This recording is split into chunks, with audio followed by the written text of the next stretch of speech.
To order the meeting of the Agricultural Advisory Committee of Thursday, May 12th, 2022. And could we thank you for coming, everyone. Really appreciate you rescheduling at the applicant's request. Much appreciated. So could I have a motion to adopt the minutes of the last meeting, please? Anyone? So moved. Moved by Randy, seconded by Katarina. All in favor? None opposed? Carried. First item, please. Okay, well, first is an ALC application for 283 Ross Road, and Assistant Planner Stephanie Allen will present the information. Thank you and good morning, everyone. This is an overview of what we would ask the committee to consider in today's recommendation. This application is for non-adhering residential use for a replacement dwelling on a parcel which contains two other dwellings located at 283 Ross Road. The subject property is approximately 26.6 hectares located west of Ross Road, south of Huntington Road, and north of Zero Avenue. It is located within the ALR and is utilized for berry production with Fish Trap Creek running through the property. It is designated agriculture in the OCP and is zoned A1 with soil types of peat, gravel, and sand. The property currently contains a single detached dwelling, accessory full-time employee residence, and an accessory seasonal employee residence. The proposed replacement dwelling would allow the existing principal residence to be replaced with a new dwelling in the same location and for the retention of both of the accessory residences. The committee is asked to comment on whether this application should be supported as proposed, supported in another format, not supported, or to provide no comments. Thank you. Thank you. Would the applicants like to speak to this item? Yes. Two? Sorry. No, sorry. Wasn't sure who was with which ones. My apologies.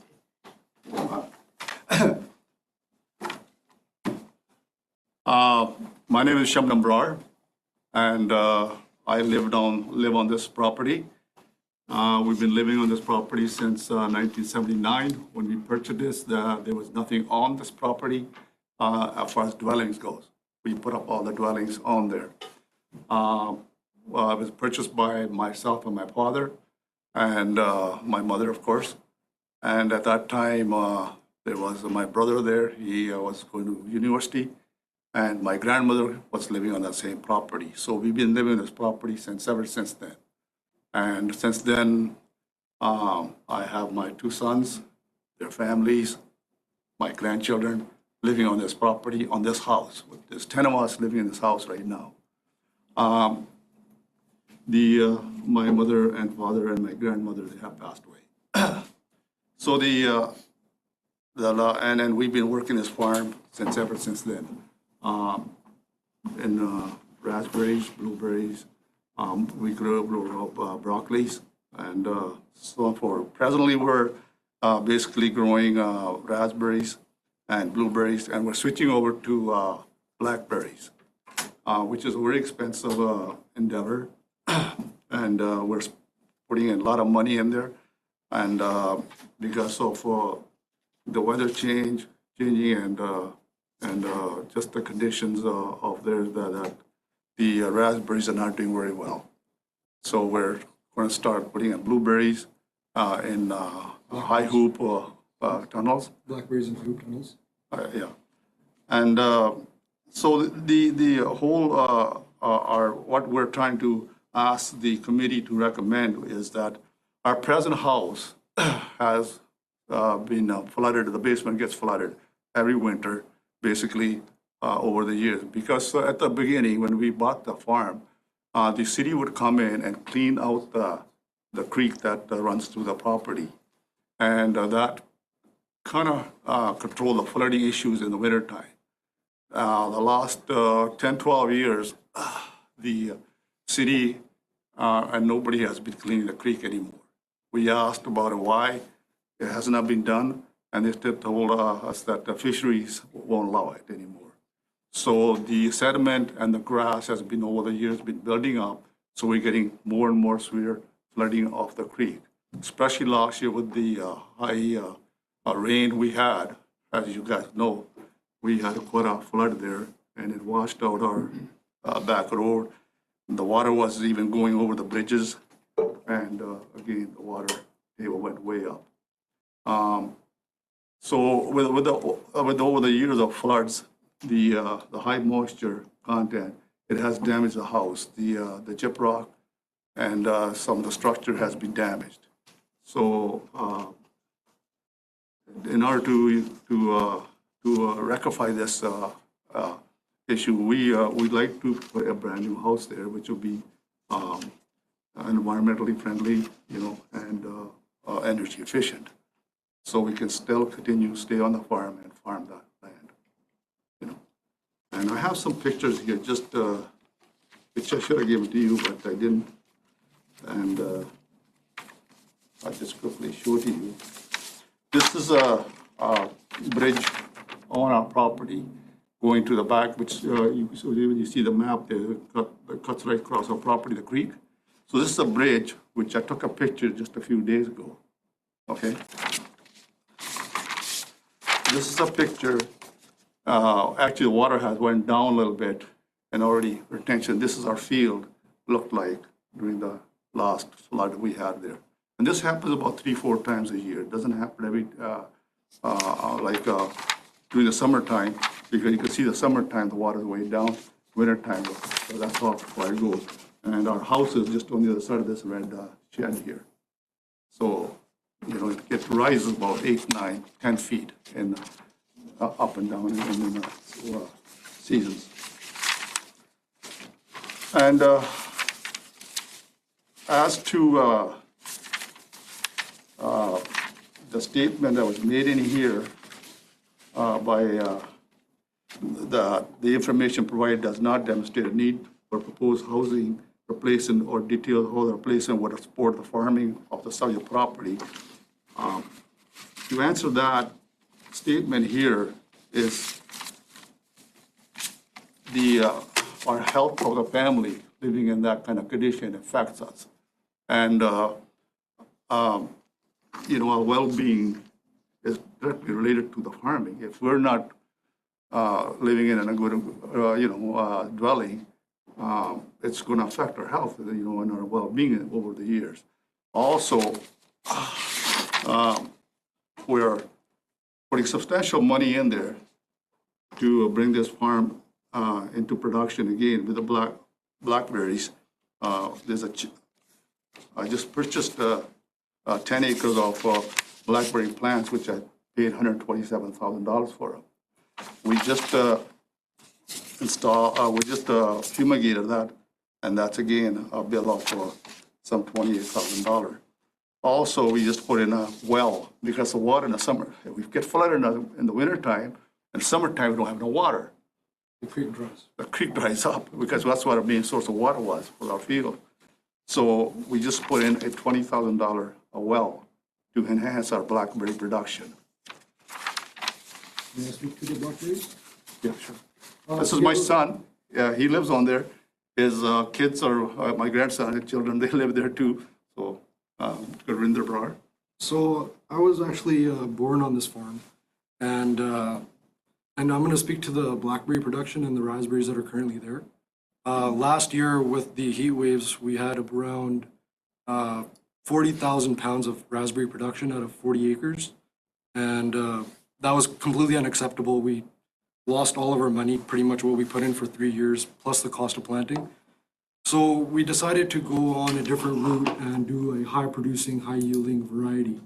And we're looking at the blackberry variety that's provided by Driscoll's. And it's like an exclusive contract through Fraser Valley Packers. And we're only allowed to exclusively deal with them. And the production on that is supposed to be around 20,000 pounds an acre. So in order to have people pick 20,000 pounds by hand, because it's all fresh, it's going to take a lot of people. So we got to manage and house all these people on the farm during the picking season. And also, we only have a small window of opportunity to get all this weight off. So it's going to be around 800,000 pounds once we get the full 40 acres in. And over, I believe, 2 to 3 years, we're going to be spending around $2 million into getting this endeavor running. So speaking to Dad, this is Dad who manages the whole thing, and I assist him in the whole managing process. And I also live in the home as well. And it makes it quite tough to, continually deal with repairing the home every year because of the floods and the continually changing environment. It's making it really tough to keep up. And, at least manage our family or kids, the health. I have asthma. It may be due to the conditions of the flooding, I don't know. But I'd really like to stay on the farm. If we're not able to replace this dwelling, I don't know what the longevity of me being on this farm is, even though I was born on here. So that's pretty much all I have to say. So I'll just go over a few points that you are done about that.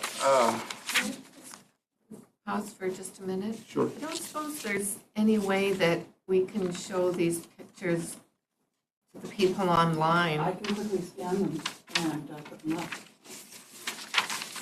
Yeah, Yep, it'll only take me a couple seconds. okay.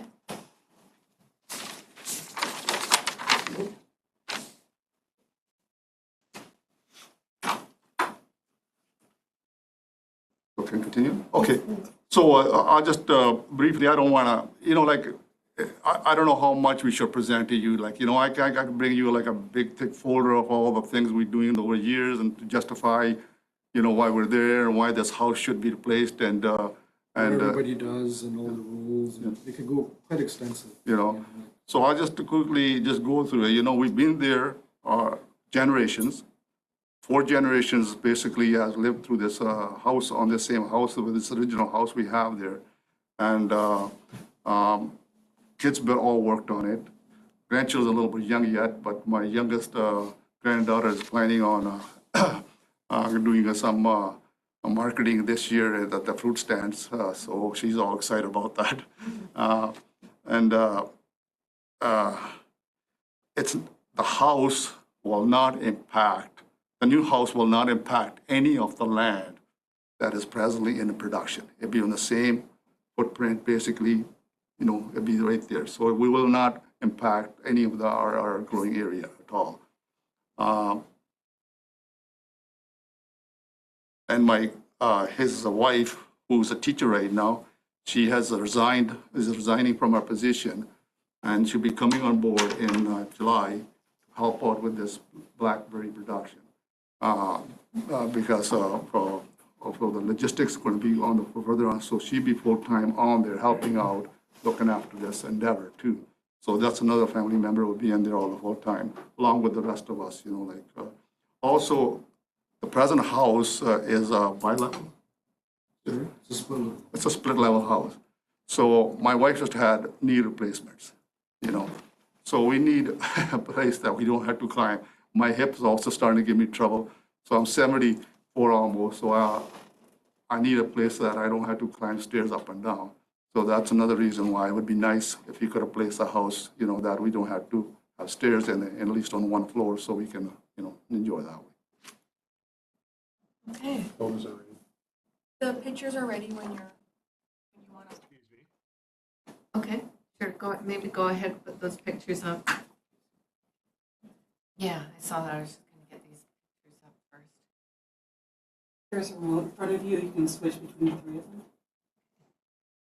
Oh, well, she can do it. Yeah. Well, this is right now, okay, this is the one that's, in the winter time, that's how much the water up, this is our bridge that we cross over. That's when we were able to walk over there. Before the water was over the bridge, we couldn't walk into it. Well, if you see, that's a road on the other side of the bridge there, the water has went right through our field and then took a lot of our plants out over there. So we can the next picture. And this is just taken a few days ago. This is how far the water, just to show you the level that goes up and down during the raining, the rains when they comes and then they go away. So just to give you an idea how our water table is really affected in that area there. And the third one, and this is again, just to give you an overview, and our house is just past the red, on the right side of the red shed, our shed there, and the house is just on the other side of that. So just to give you an idea how much water actually, comes up and down in our field. We have a question from one of our committee members. Casey, would you like to ask a question now? Well, I was actually wondering if I could make a motion. I mean, they've presented well, and if you're willing to, I'd be, make a motion to support it as presented. Yeah. It offered a lot of information here, and to me, it's fairly simple replacement of the existing house. So if that's appropriate right now, I'd be making that motion. Okay, moved by Casey. Do we have a seconder? We need a seconder. Moved by Katarina. Katarina, would you like to speak to it? Well, I just had a quick question. I don't know if I can do that now because we're in the middle of a motion, but it's not critical Yes, no, go ahead. for discussion now. Okay. I did note that in the Ministry of Agriculture's notes that, you know, this seasonal flooding from Fish Trap Creek is something that's going to have to be looked at long term. So even if you replace the house, is that not still a risk that, yeah, you know, you would have to take a look at? I note that there's apparently there's an environmental farm program which is currently delivered by the Investment Agriculture Foundation where landowners can access professional help. I was just curious if they had looked into that or not. The main problem the house we're having is a basement that we shouldn't have put it in, you know, going, you know, like hindsight of this whole thing there. We're high enough there. If we build it like a couple of 3 feet of the level, the house level right now is, that would look after that. We would be well above the flood, you know, and flood zone. That would help us a lot. That's why we're proposing to build a new house instead of like to fix our present house. So we will be above that. Yes, we have looked into that. Okay, thank you. Anyone else? Matt, Second, please go ahead. Casey's motion. Oh, I think it was already seconded by Katarina, but would anyone else like to speak or ask a question? Kim? You're muted, Kim. Yeah, she's got it. So just to be clear, this is the third house on the property, is it not? Yes. Actually, it's not third house. One is a trailer that's a temporary dwelling. Okay. Right, and so the other two dwellings you're saying are used for farm workers?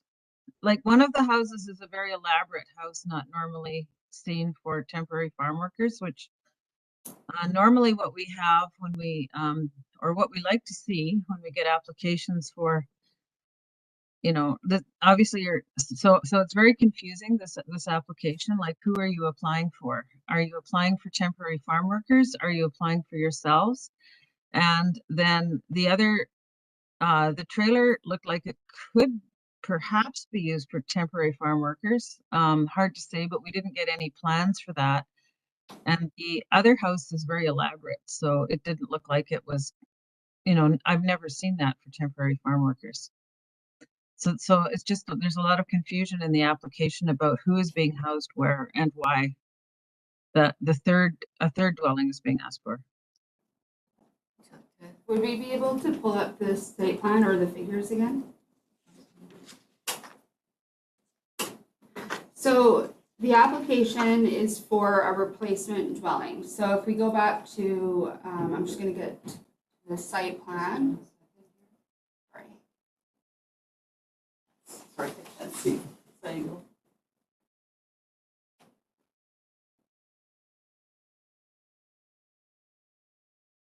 Okay. Is it working for you? If it's not working, there you go. There, now it should be working. Perfect. Okay. So here we have the site plan. Within the yellow box is the dwelling that's under application. This is Brandon. Oh, this is for the next one. Just for the next one. Thank you for catching. We use yellow boxes for both. Oh, is it? She just needs to go back. This is for Ross Road. Okay, is that what you wanted to look at? Yes, yes, exactly. Right. So again, within the yellow box is the application. So this is the first dwelling that was built on the property. It's the principal dwelling, and part of what distinguished it as the principal dwelling was when applications came through for the other dwellings. So the one that you're referring to as the larger, more elaborate dwelling to the north is for a full-time employee residential use. So through that application, it was established that is the accessory dwelling, whereas the original dwelling is still the principal. And then to the south is where we have the mobile home that is the accessory seasonal employee residential use. So the application is to replace the principal dwelling. Okay. Right. Anyone else wish to speak? I can't really see. It doesn't look like anybody's hand is up. No? All right. I'll call the question on the motion then. But sorry, did you have anything else to add or are you good? Me, no, that's fine. Okay. All in favor of the motion? Any opposed? None carried. Motion is passed. Okay, thank you very Thank much. you for coming back. Thank you. Appreciate your Thank you. time. Can you leave or? You can, yes. You don't need to stay for the rest of it. Thank you, gentlemen. Thank you. Nice day. Thank you. Okay, next item, please. Okay, next one is an ALC application at 437 Bradner Road, and Stephanie will introduce this item as well. Thank you. Again, these are the items that we would like you to consider in your recommendation. This is for a non-adhering residential use application to construct a single detached dwelling greater than 500 square meters. The subject property is approximately 2.4 hectares, located west of Bradner Road, south of Huntington Road, and north of Zero Avenue. The property is within the ALR, contains a single detached dwelling, and is utilized for berry production. It is designated agriculture in the OCP and is zoned A1 with a soil type of gravel and sand.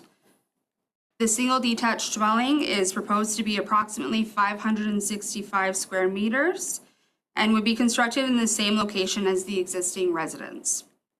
Again, the committee is asked to comment on whether this application should be supported as proposed, supported in another format, not supported, or provide no comments. Great, thank you. Would you like Yeah. to speak to it? Right, so it's our multi-generational family farm that we live at. We've lived there about over 20 years. My mom actually lived down the road. She grew up there, went to Ivy Senior from there. First on the west side, then they moved to the east side. So we've been family farming for a while now. We grow raspberries, but we don't sell to the processed market, which is all across North America, all across Canada. All of our berries are sold fresh in the Lower Mainland. So they're harvested every day, refrigerated, and they're off to the marketplace the next day, or even the same day if that's possible. Raspberries have to be picked every third day, depending on the heat, even second day if we can get to it. Sometimes we're far behind, we're behind 4 days. We have 3 seasonal farm workers that come every year since 2012. We have family that come from Surrey, Abbotsford, some that stay with us to help pick. So we sometimes have 10 to 50 people pick. We have blackberries to go along with our raspberries. Then we also got many different varieties of raspberries to make our season, start early in mid-June and go all the way till August. We complement those with the blackberries that start also pretty early and then go all the way till September with some of the blueberries we have there. We probably wouldn't even want the blueberries there if we get more labor, that would be easier, and then we have more than enough demand for the raspberries. We farm a total of 100 acres at this farm that we do and our seasonal workers stay at and exclusively work at. That's all dealt separately. The other acres, we have one machine, it's blueberries, literally 3 people, pick like 40,000 pounds in a day, and we're done within like 3 weeks. So it's way more work to do this, but we've been doing it for a while. We have a niche market, takes a lot of work, but to make it work, we need just a lot of labor. Like the previous family was saying, they got scorched with the heat wave. We have a system set up where it was a drip. We have drip line and we have solid set irrigation. So we were to use like evaporative cooling, much like they use in Eastern Washington. because it gets really, really hot there. We were able to cool down our raspberries during the hottest parts of the day. But that took an insane amount of labor just to do that. Like, we'd have to switch lines after lines. You can't just do it one day and then forget about the next day. You have to keep on doing it and keep them cool down. And honestly, we mitigated our loss to probably like 10-15%, if that. It was a lot more work to do that, but we were able to save our crops. So it's my dad that lives on the farm. I live on the farm with my wife. We're expecting. Our family's growing. My brother lives on the farm. So we all take times off. My sister-in-law, she's a teacher, so she's able to help on the farm. My brother takes a week or 2 weeks off, and that's just, actually, he doesn't even take the time off because he can't. But what he does is he's able to alter his hours so he can help with deliveries in the morning. So, and I'm full-time farming. It takes all hands on deck to make this happen. It's a multi-generational family farm, and we need a home that can accommodate that sort of lifestyle. It's not the most glamorous lifestyle. You know, my sister, she lives in town. There's 4 of them. They have over 5,000 square feet, right? So I'm not to say like what a person needs or doesn't need, but for us, we need more than what the current allowable area is. And the house would, the house that we live in would have to be demolished, and a new house would be constructed in the exact same footprint. So, and the thing that questions about this, the whole ALR thing, I know you guys didn't come up with it, but it's about the footprint, isn't it? Like, are you trying to save land? Is that the case? Because you can have a 5,000 square foot sprawling rancher with 3 acres of grass, and that would be okay, right? And that's not what we're trying to do. We're trying to maximize the land that we do have. We have our rows spaced at 9 feet. Some people do at 10 or 11. We have a neighbor that's, you know, instead of having a headway there, we worked out an agreement where, you know, we can do it right there, like another row. We actually even had, where our blueberries were first taken off, we planted raspberries, late variety raspberries in between the row, every other row, because we still have to spray between the blueberries to be more efficient. So all of this takes a lot of, you know, commitment, and I think we need to like be able to accommodate our family to make this happen. We're not like, there's no land that'd be wasted. Like, it'd be the same footprint where it is right now. Like, it's almost silly being here right now, trying to prove my case of why we need this. But it's, you know, we've waited almost like 8-9 months just for this meeting alone, and it still has to go to ALC. It's just so cumbersome. Like, the spirit of the law or the legislation doesn't make sense, right? Or, you know, well, that's my rant for the day, sorry. Anyways, that's all I gotta say. Thank you. Thank you. Do we have any questions or comments from the committee?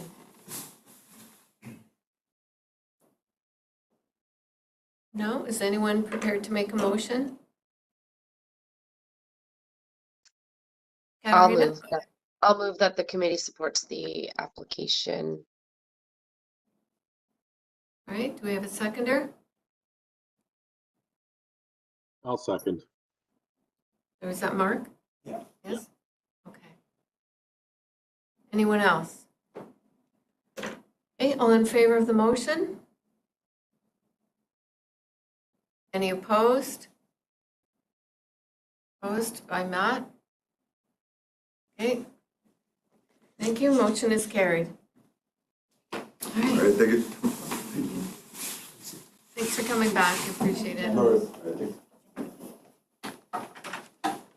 Right, next item. Okay, the next is an update on AgriFresh. Ryan Perry will provide a brief verbal update to the committee and where we're at with AgriFresh and next steps.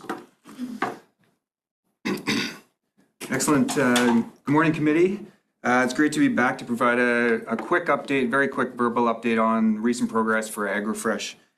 We last connected in March, on March 10th, where we presented the Stage 3 Engagement Summary Report and some of the proposed policy and regulation adjustments that came out of that engagement process. Following that meeting, staff prepared the OCP amendment bylaw, the zoning amendment bylaw, and the agricultural areas policy for council's consideration. And on April 25th, the bylaws were presented to council. At that point, council gave first and second reading to the OCP and zoning bylaw amendments. A copy of that report is available on Let's Talk and the city's AgriFresh webpage. The bylaws are now currently out for agency referral. We do a 30-day referral period after the first and second reading in advance of the public hearing. That goes out to adjacent municipalities, regional districts, local First Nations, the ALC, and the Ministry of Agriculture. A public hearing for the bylaws is scheduled for May 30th of 2022, and this will provide a final opportunity for public to comment on the proposed bylaws directly to council. Following the public hearing, council will consider granting third reading, at which time the city will request the Minister of Agriculture's approval of the zoning bylaw amendments, as well as the Ministry of Transportation and Infrastructure approval. Pending council's consideration of third reading and ministry approvals, we hope to have the bylaws back to council for consideration of adoption in July, which would conclude and complete the project. Want to extend a special thanks to the committee members for all their valuable contributions and insights over the course of the project and the support that was provided to get the project to this stage. It was a big piece of work, and we really appreciate all the insights of the committee. So that's the brief update. If there's any questions, I'm happy to answer them. But again, thank you very much to the committee. Thank you. Are there any questions? Excuse me, or comments? No? Okay, can we just have a motion to receive the report then? Yeah, so moved. Thank you, Randy. Seconded by Katarina. All in favor? None opposed? And member roundtable, does anyone have anything they wish to bring up? No? Okay, Casey, please go ahead. Yeah, thanks. Just comment, I guess, on the last application. I agree with a lot of the points that he made. My house is about 3,500 square feet, but I've got about 2 acres of lawn and yard around it, which aren't farmed. His house is way bigger, but we'll have berries right up against it, pretty much. So I know this is probably a ALC, not a city thing, but I do think, so I'm a little torn because at one point, if I look at the proposal, it's basically two families looking to put up two houses as one. So on the one point, you can argue that, we should be allowing two houses of 3,000 square foot on a 6 acre property then. But at the same time, his footprint is way smaller than a lot of other properties of usable farmland. So I guess when I seen this application, I really wasn't sure, like it made a lot of sense to me what they were proposing, but it's bigger than what is allowed. So I don't know if this can go anywhere, and I know it gets into some gray areas, but I just think for homeowners, because it's pretty frustrating. I've heard other people who are trying to do stuff on their properties and the hoops that the ALC makes them jump through. I know we need to protect the farmland, but we need to find a balance for farming families who are trying to do the right thing, but like they want to have a nice house. I don't think there's anything wrong with a hardworking farm family wanting to have a nice house. So not sure if anything can be done on it, but I just wanted to raise it because it is something that I struggled with, and I've struggled with other applications as well. So Thank you, Casey. Appreciate that. Anyone else? All right, and a motion to, oh, sorry, Kim, please go ahead. Yeah, I just wanted to respond to that. There's just so much discussion about it. And I think what was tried to be done, I mean, I don't want to speak for the ALC because it's not us that do these regulations either, was have a bit of a compromise between what people felt they wanted and needed, and also to prevent the buying of agricultural land to build huge, huge, huge homes beyond what farm families ever put up, or like I haven't seen farm families put up some of the really gigantic castles that you see on the ALR. So it's always difficult and nobody is ever happy. it doesn't matter what regulation you put in. Like 500 square meters is a substantial size. So, you know, I think it's just a point of frustration. The ALR is not meant, the purpose of the ALR is not to build huge houses, like to buy the property to build a huge house. That's not the point. The point is to farm it. So that's always, I think I think you're never going to have a satisfactory regulation, basically, from my. That's fair. Thanks. Anyone else? I was just going to raise that, you know, I actually really appreciate the comments and the reflections that come as part of some of these applications. And I'm just wondering, because sometimes, for example, it'll note, well, that there hasn't been enough material to substantiate, you know, certain claims, or whether it's temporary foreign workers that are being housed in X. When the applicant comes in, they verbally will say that, but it would be, I'm wondering how this comes to be when the applications are brought to us. Like, why is some of that information that could be written potentially missing? I'm just curious.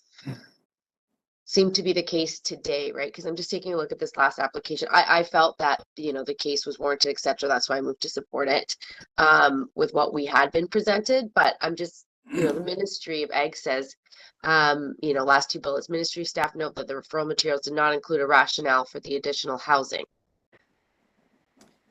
So just, it's funny you should ask that, Katarina, because Sue, who wasn't able. Well, verbally we got that, but what more could have been provided in a written format that would satisfy that concern is my question. Sorry, thanks, Katarina. Sorry, there was an overlap where we couldn't hear you and I thought you'd stopped talking, so I kind of jumped in. But Sue, it's interesting you should say that, because Sue sent us by email. Sue wasn't able to be here today or Thursday, but he sent a similar question in. And Mark could reply to that. Mark, do you want to? Sure, yeah, thanks for the chair. So Sue had sent an email asking Katarina a very similar type of question, particularly around what is required of the applicant to demonstrate the need for the farm. And it's a great question, and it's really up to the applicant to submit that through application as to what is the need on the farm for that additional home or oversized home, whatever the case may be. What we receive, that goes through the application process and is attached both for AAC and for referrals such as the ministry. It was my observation today too that I think there was maybe additional information that wasn't in the original application that they shared verbally. So that's something I want to take away with staff and figure out how we can better provide a more complete rationale in the written form for the committee and for council and ultimately for the ALC. So I had the same observations as you did today, and we'll take that away. In the case of Sue's question about do we require that information, we ask the applicant to provide that information. The level of detail and quality of that work varies depending on the application, but there is no checklist per se of what they have to demonstrate for that farm need. It's really up to them to share that information as they see fit. Thank you. Kim, please go ahead. I think it would be very helpful if more information was supplied. Like, for example, in one of these applications, you know, one of the homes was apparently for farm workers, but I mean, it was nothing like you ever see for farm worker housing. It's a very elaborate home. I mean, I drove by both of these applications because the applications were so sparse. You go like, this just doesn't, you know, like really what is going on this farm? And I didn't see what was being said, I guess. And so then it would be good to see things like are they involved in the temporary farm worker housing and things like that. Like you really, like I've seen with some applications, very substantial applications, extremely clear The involvement with the temporary farm worker housing, temporary farm worker program is extremely clear. There's no question about what they're doing. And I think that it's like, and then you can make good comments because you know what's going on.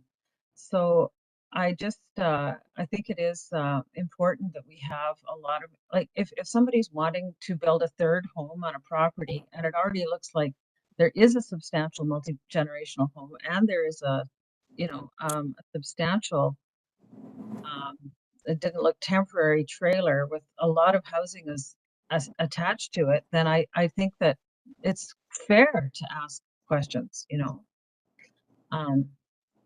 It's like that. Otherwise, you're just kind of going by what you see. Great, thank you. Appreciate that feedback. All right, anyone else? No, okay, then we just need a motion to adjourn. By Casey, seconded by Matt, all in favor. Motion's carried. Thank you for coming back again today. I really appreciate that, as do the applicants, I'm sure. Have a good afternoon.